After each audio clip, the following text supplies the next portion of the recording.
ఇందిరమ్మ రాజ్యంలో తెలంగాణ అంగడి సరుకైంది. Anumula family palace పాలనలో తెలంగాణ ఆర్థిక రంగం కుదేలైపోయింది. ఇప్పటికే ఎఫ్ఆర్బిఎం పరిమితికి మించి తెచ్చిన 1.5 కోట్లు ఏమన్నాయో తెలియదు. తాజాగా ఖజానా నింపుకోవడానికి రేవంత్ సర్కార్ భూములను తెగనమ్ముతుంది. గచ్చిబౌలిలో టీజీఐఐసికి చెందిన 400 ఎకరాలకు ఎసరు పెట్టింది. ఎకరం 100 కోట్లు పలికే భూములను అడ్డికి పావుసేరుకు తెగనమ్మేందుకు బరితెగించింది. రంగారెడ్డి జిల్లా గచ్చిబౌలి గ్రామ పరిధిలో 400 ఎకరాల భూములను ఇప్పటికే బ్యాంకుల్లో తనఖా పెట్టి 10,000 కోట్ల అప్పులు తెచ్చింది. ఇప్పుడు ఏకంగా ఆ భూముల వేలానికి టెండర్లు ఆహ్వానించింది.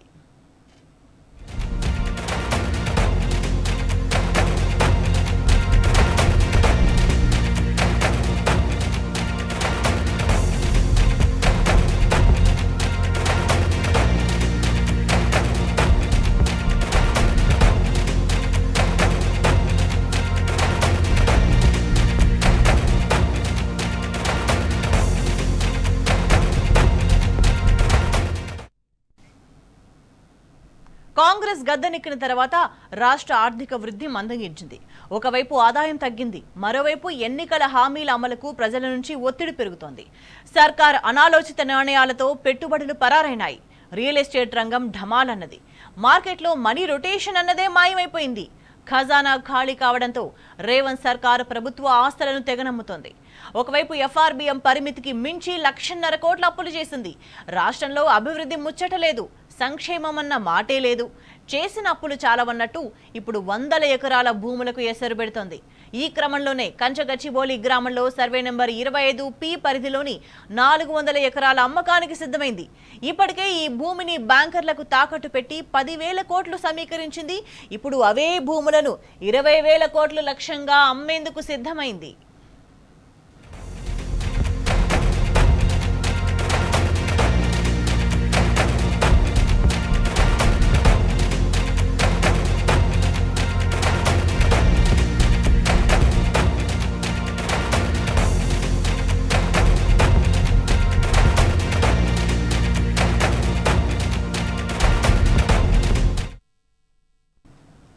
గత బీఆర్ఎస్ సర్కార్ హయాంలో ప్రభుత్వ భూములను వేలం వేస్తే కోకాపేటలో ఎకరాకు 100 కోట్ల పైగా ధర పలికింది.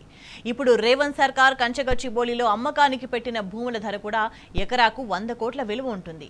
ఈ లెక్కన 400 ఎకరాలకు 40,000 కోట్లకు విక్రయించాలి. కానీ రేవంత్ సర్కార్ 20,000 కోట్ల సమీకరణే లక్ష్యంగా వేలం టెండర్లు పిలవడం వెనక అనుమానాలు రేగుతున్నాయి. ప్రభుత్వ ఖజానా నింపడానికి ఈ భూములను వేలం వేస్తున్నారా, లేక అనుముల ప్యాలెస్ బొక్కసాలు నింపడానికి వేస్తున్నారా అన్న సందేహాలు కలుగుతున్నాయి.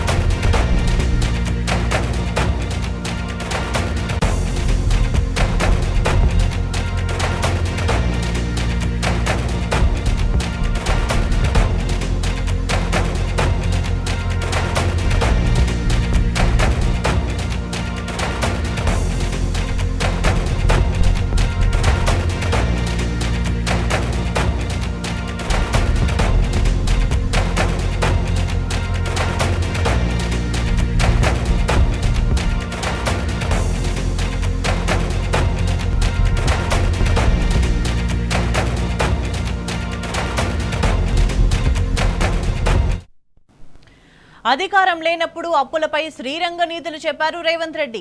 గద్దెనెక్కిన తర్వాత రికార్డు స్థాయిలో అప్పులు చేస్తూ బరితెగిస్తున్నారు. అప్పులు చేయడం పక్కన పెడితే అసలు చేస్తున్న అప్పులతో ఏం చేస్తున్నారు అనేది కూడా ఎవరికి అంతు చిక్కట్లేదు. ఎన్నికల హామీలు అమలు చేయడం లేదు, సంక్షేమ పథకాలకు మంగళం పాడుతున్నారు. కొత్తగా సాగునీటి ప్రాజెక్టులు కూడా ఏవీ కట్టట్లేదు. పెండింగ్ ప్రాజెక్టులను పూర్తి చేయట్లేదు. విద్యార్థులకు ఫీ రియంబర్స్మెంట్ బకాయిలు చెల్లించట్లేదు. స్కాలర్షిప్ల ముచ్చటే లేదు. వైద్య ఆరోగ్య శాఖలో సమస్యలు తాండవిస్తున్నాయి.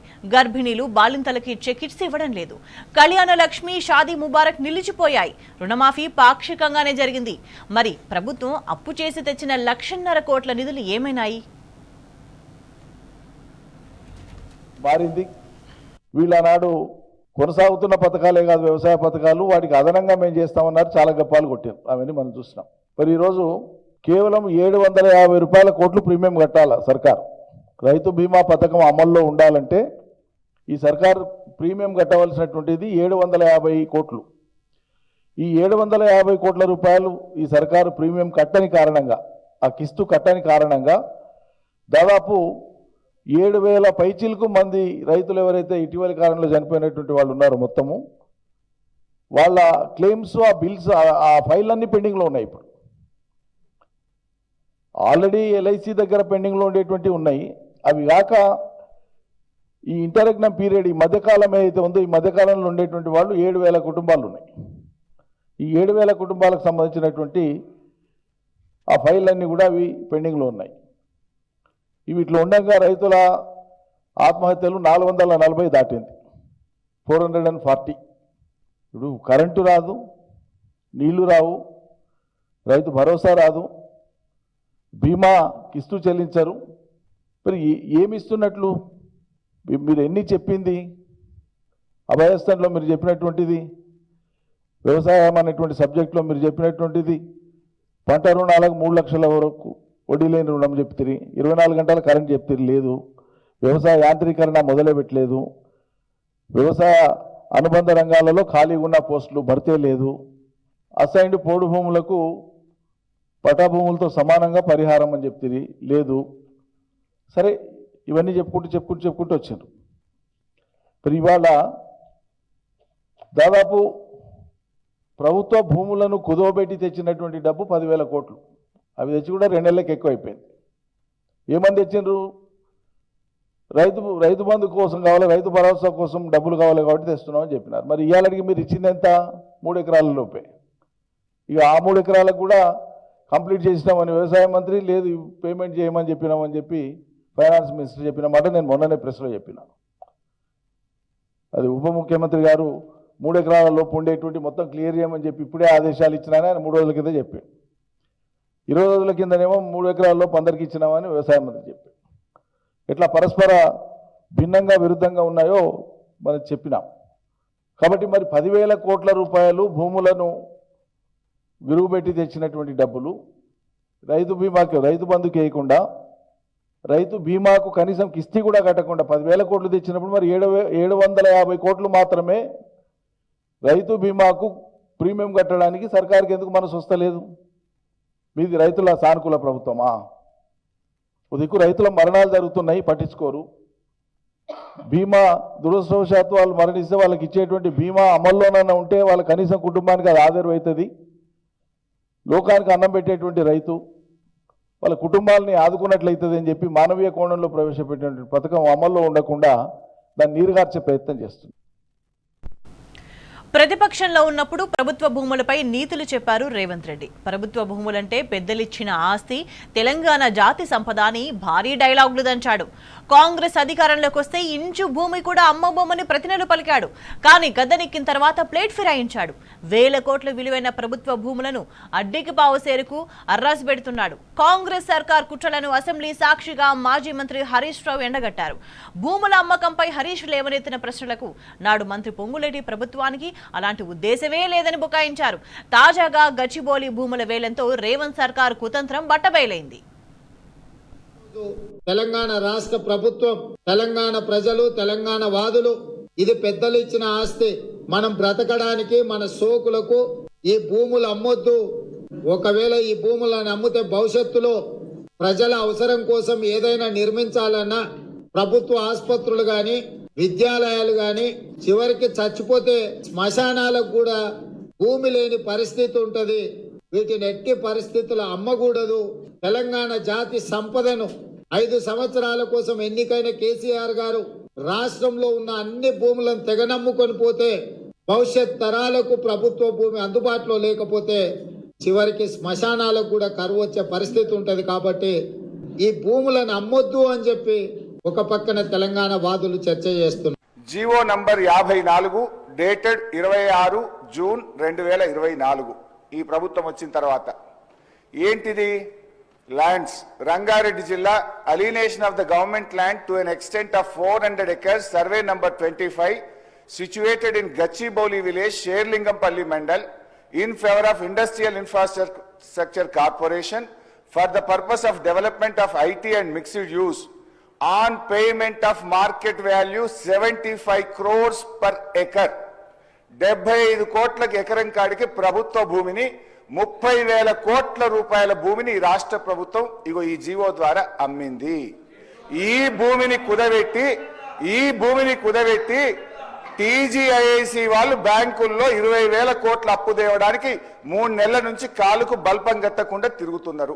రెవెన్యూ సెక్టార్ నుంచి ఆ సెక్టార్ కి ట్రాన్స్ఫర్ చేసి దాని కాస్ట్ రేపు దాన్ని రియలైజ్ అయిన తర్వాత ఆ అమౌంట్ని దీనికి తీసుకునే ఉద్దేశంతో దాన్ని చూపించామే తప్ప అంటే 30,000 కోట్లు ఆ సెక్టార్ నుంచి రెవెన్యూ సెక్టార్కు లేకుంటే ఆ ఖాతా నుంచి ఇటు వచ్చినట్ల ఒక్క గజం ఇందిరమ్మ రాజ్యం వచ్చిన తర్వాత ఈ రోజు వరకు మేము ఒక్క గజం అమ్మినట్లు మీరు రుజువు చేయండి. మరోవైపు కాంగ్రెస్ ధనదాహానికి ఎల్ఆర్ఎస్ అక్రమాలు అడ్డాగా మారాయి. ఎన్నికలకు ముందు ఎల్ఆర్ఎస్ ఫ్రీ అని చెప్పిన కాంగ్రెస్ గద్దెనెక్కిన తర్వాత ప్లేట్ ఫిరాయించింది. ఖజానా నింపుకోవడానికి వింత వైఖరి అవలంబిస్తోంది. భూముల క్రమబద్ధీకరణ విషయంలో ముందు వసూలు తర్వాత ఎంక్వైరీ అన్న రీతిలో సాగిపోతుంది. ఎల్ఆర్ఎస్ దరఖాస్తుదారుల నుంచి 100% ఓపెన్ స్పేస్ ఛార్జెస్ వసూళ్లకు సిద్ధమైంది. అక్రమమని తేలితే 90% ఫీ వాపస్ చేస్తామని చెప్పడంపై ప్రజలు ఆశ్చర్యం వ్యక్తం చేస్తున్నారు.